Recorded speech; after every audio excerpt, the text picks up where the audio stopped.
افغانستان د هندوستان پر وړاندې کومې تېروتنې وکړې؟ افغان لوبډلې د نړیوال جام 28مه لوبه په روزبول لوبغالي کې له هندوستان سره ترسره کړه. دا د افغان لوبډلې شپږمه لوبه وه چې په نړیوال جام کې یې ترسره کړه او پرله پسې ماتې یې وخوړې. افغان بالرانو د ستاینې وړ توپچونه وکړه او هغه لوبډله چې د نړیوال جام د ګټلو دعوهګیرو لوبډلو په لړ کې ده تر 240 منډو محدوده کړه. د مجیب 10 اورونه، د 26 منډو ورکول او د روهیت شرما سوځول بیخي خوندور وو. د راشد خان او محمد نبی توپچونه او وکټې یې خورا په زړه پورې وې.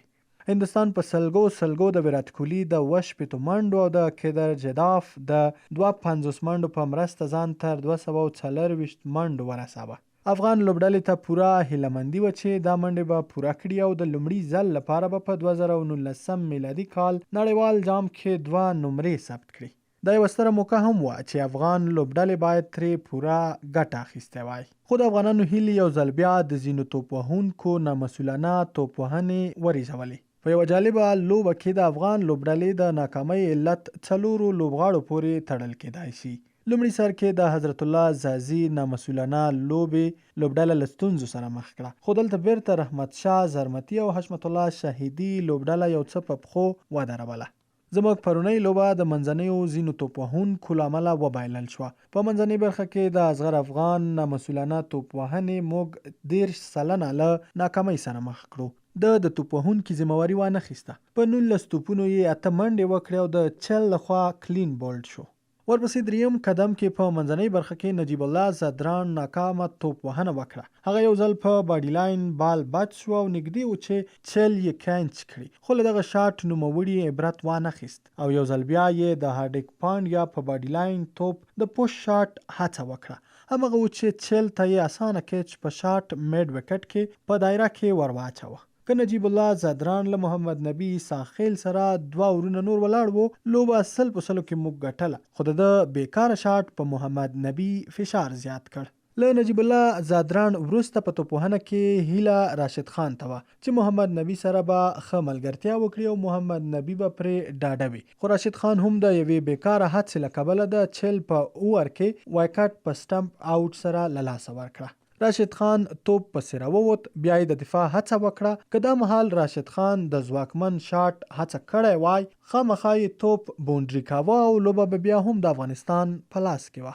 دلته نه یوازې دا چې بونډري مس شوه، بلکې ویکټ هم والوېده چې 80 سلنه یې لوبه د افغانستان له واکه وویسته. د مهال ټوله ذمهواري محمد نبی ساخیل ته ورترغاړې شوه. اکرام علي خیل کم تجربه لوبغاړی و، هغه باندې محمد شمی د 48م اوور 3 توپونه مس کړل او همغه و چې په فوق العاده ډول افغان لوبډله له ستونزو سره مخ شوه.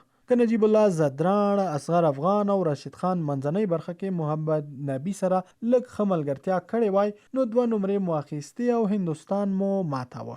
دا به مو یو نوی ریکارډ و چې افغان لوبډلې هند مات کړی وای. ورسره به د افغان لوبډلې مورال ځواکمن شوی وای او د راتلونکو لوبډلو لکه بنګلادیش، پاکستان او ویسټ انډیز ویره به هم ترې راغلی وای.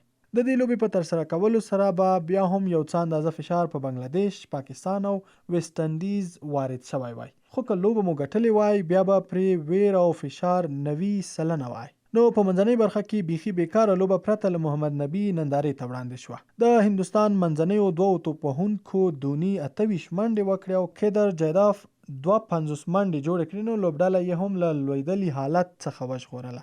نو که اصغر 20 منډې کړې وای او ورسره راشد خان هم 20 منډې کړې وای، خامخا افغان لوبډله د محمد نبی پر مټ بریا ته رسېده، خو له بده بخته داسې ونه شول او لوبډله ناکامه شوه. بله ستونزه د شاټ توپونو د لوبولو ده. ګلبدین نایب او رحمت شاه دواړه په شاټ پیچ توپونو وسوځېدل، نو هغه بال باید پرېښودل شي د کوم توپ په لوبولو چې لوبغاړی قادر نه وي. خو په هر حالت د سترو لوبډالو پر وړاندې کوچنۍ تېروتنې کوچنۍ لوبډلې له ستر ګواښ سره مخ کوي. په هر صورت افغان لوبډلې وروستۍ 2 لوبې داسې وکړې چې د نورو لوبډلو سترګه لږ ترې وسوځېده. د دوشنبې په ورځ له بنګلادیش سره لوبه لرو، د جون په 29مه نیټه له پاکستان سره او د جولای په 4مه نیټه له ویسټ انډیز سره د نړیوال جام وروستۍ لوبه لرو. د انګلستان او هندوستان پر وړاندې نسبي ښې لوبې به دا لوبډلې هم څه ناڅه ویرولې وي او ښایي د افغانستان پر وړاندې یې پښې وښویږي. په افغان توپ وهونکو کې منځنۍ برخه کې محمد نبی ذمهوارانه لوبه وکړه او لوبډله یې د بریا کرښو ته نږدې کړه. که یو توپوهونکي